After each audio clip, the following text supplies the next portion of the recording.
আমাদের কর্মসূচিটা all India unorganised worker কংগ্রেসের পক্ষ থেকে আমাদের স্টেটে করা হচ্ছে, একই দিনে সারা দেশে হচ্ছে।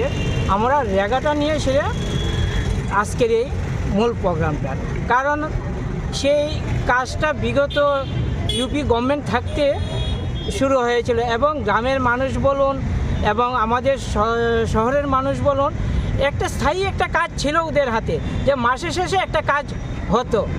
সব কিছু না থাকলেও সেই কাজটা গভর্নমেন্ট দিয়ে গিয়েছিল, পাইতো। কিন্তু আমরা দেখলাম বিগত দিন যে বিলটা হয়েছে সেই বিলে মনরেগার কাজটাই বাদ দিয়ে দিয়েছে, দিয়ে নতুন নামকরণ করেছে।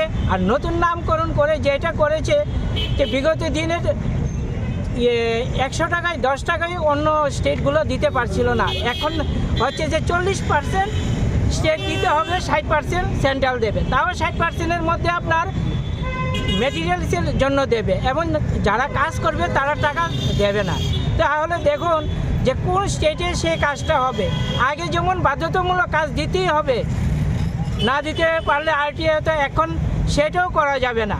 গ্রামের মানুষের হাতে তো এমনি টাকা নেই, কাজ নেই, যাও একটা ছিল মানুষের কাজ করার মতো সহযোগিতা বা বছরে মাসে একটা টাকা পেত, সেটাও এখন বন্ধ করে দিয়েছে।